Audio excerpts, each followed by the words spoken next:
제3의 이동관이 될 겁니다. 이런 상황 예측 가능하지 않습니까? 여기 계신 짧게 대답하시오. 예측 가능합니까? 아닙니까? 앞날에 대해서 제가 예측하는 것은 무의미하다고 알겠습니다. 생각합니다. 그렇다면 포털 다음 백과사전에 보면 방송통신위원회가 이렇게 나옵니다. 방송통신융합시대 네트워크 규제와 진흥을 선도할 상임위원 5인의 합의제 기관으로 2008년 출범했다. 즉 방송통신미디어 육성과 규제 전반을 총괄하는 기관이 방송통신위원회입니다.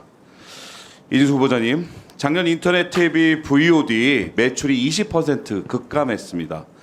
언론 보도에 따르면 방송 미디어 산업 전체 광고 수입이 3분의 1로 줄었다는 기사도 있습니다. 국내 모든 신문 방송의 광고 매출을 합친 것보다 구글 한 곳의 광고 매출이 더 많습니다. 이러한 상황 알고 계십니까? 알고 있습니다. 저는 현재 방송 미디어 산업 환경이 급변하고 있습니다. 방통위 자료를 보면 인터넷 TV와 종합뉴스 방송 VOD의 가입자당 평균 매출도 역대 최저 수준이고요. TV 홈쇼핑 영업이익도 감소했습니다. 또한 드라마 제작 편수도 대폭 줄어들고 있고 작년과 올해 안타깝게도 4대 국제영화제 출품작도 한 편도 없습니다. 미디어 산업의 큰 위기인데요. 방통위가 매년 실시하는 방송시장 경쟁 상황 평가라는 게 있습니다. 거기서 보면 넷플릭스의 수요 독점력의 강화, 그리고 OTT 서비스 등 경쟁 매체의 성장으로 한국 방송 시장의 침체는 구조화되고 장기화될 가능성이 있다라고 써 있습니다. 하지만 막상 방송 시장 경쟁 상황 평가 보고서에는 OTT가 평가 대상에서 들어가고 있지 않습니다. 알고 계십니까? 알고 있습니다. 예, 요금, 약관, 내용 심의 등 국내 미디어 산업에는 이러한 다양한 규제들이 촘촘히 있는데 유독 시장에서 지배적 지위를 차지하고 있는 넷플릭스와 유튜브는 따로 적용받는 것이 있습니까? 방송법에 따라서 심의 받고 있는 것이 없습니다. OTT는 제외돼 있습니다. 예, 맞습니다. 이런데 이러한 불균형적인 시장 어떤 환경은 규제뿐만이 아니라 방송통신산업 발전을 위한 기금이 있습니다. 알고 계시겠지만 역시 넷플릭스와 유튜브는 모든 국내 방송사와 홈쇼핑이 납부하는 방송통신 발전 기금을 납부하고 있습니까? 하고 있지 않습니다. 맞습니다. 또한 아까 말씀하셨듯이 넷플릭스 매출이 7,500억인데 망사용료 안 낸다고 말씀 주셨는데요. 뭐 아시는 것처럼 국내 트래픽의 약 30%를 차지하는 구글조차도 국내 네이버, 카카오처럼 통신사의 망사료를 내고 있습니까? 내지 않고 있습니다.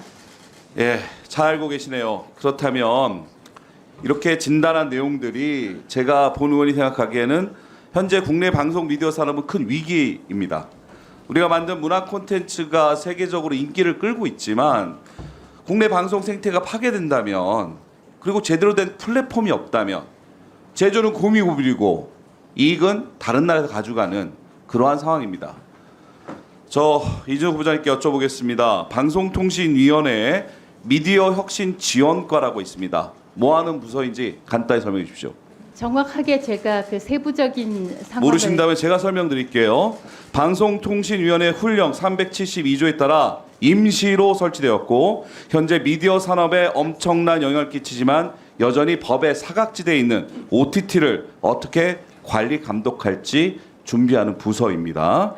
미디어 혁신 지원과 설치 근거가 되는 훈령이 372조 2항 언제 만들었는지 혹시 알고 계십니까? 파악하고 있지 않습니다. 예, 불과 반년 전입니다. 2023년 12월입니다. 이미 방송 미디어의 주류가 OTT로 변화했는데 방송통신위원회는 윤석열 정부 출범 이후 1년 9개월 뒤에 그제서야 임시기구를 만들어가지고 변화하는 OTT 환경에 대한 대응하는 규제를 검토하고 있단 말입니다. 보면은 이렇게 막대한 시장 영향을 행사하면서도 책임과 의무를 회피하는 글로벌 OTT 어떻게 합리적으로 규제할지 유튜브와 넷플릭스가 주류로 바뀌어가고 있는 이런 미디어 환경에서 우리나라 방송 미디어 산업을 어떻게 육성할지 또한 심각하게 기울어진 미디어 산업 운동장을 어떻게 공정하게 만들지 정말 중요한 과제라고 생각하는데 방송통신위원장님 후보자는 이 저의 의견에 동의하십니까? 동의합니다.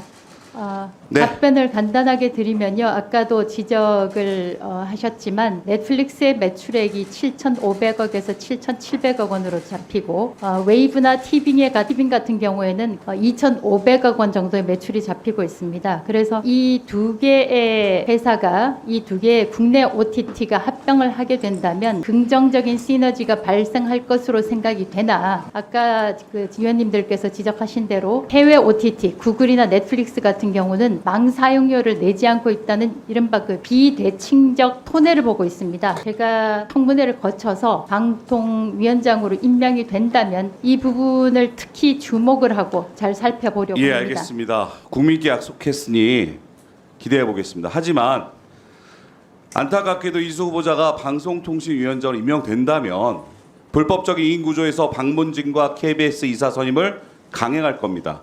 정치권과 여론은 강하게 반발할 거고 탄핵 발의도 당연히 뒤따르겠죠. 결국 후보자는 길어야 몇 달짜리 제3의 이동관이 될 겁니다. 이런 상황 예측 가능하지 않습니까?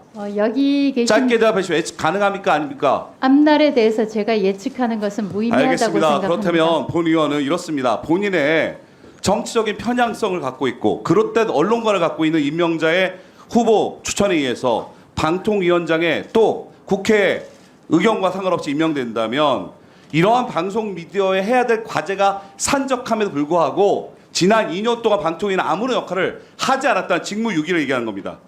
변화에 어떻게 대비하느냐가 매우 중요한 시기입니다. 방통위원장 역할에 따라서 한국 미디어 산업의 성공과 실패가 하는 이 관점에서 반드시 MBC를 그저 입맛에 맞추려고 하고 KBS를 용상방송으로 만들려고 하는 그게 중요하지 않다는 말씀을 이 자리에서 드리는 겁니다. 명심하시기 바랍니다. 위원님 말씀 명심하겠습니다. 박민규 위원님 수고하셨습니다.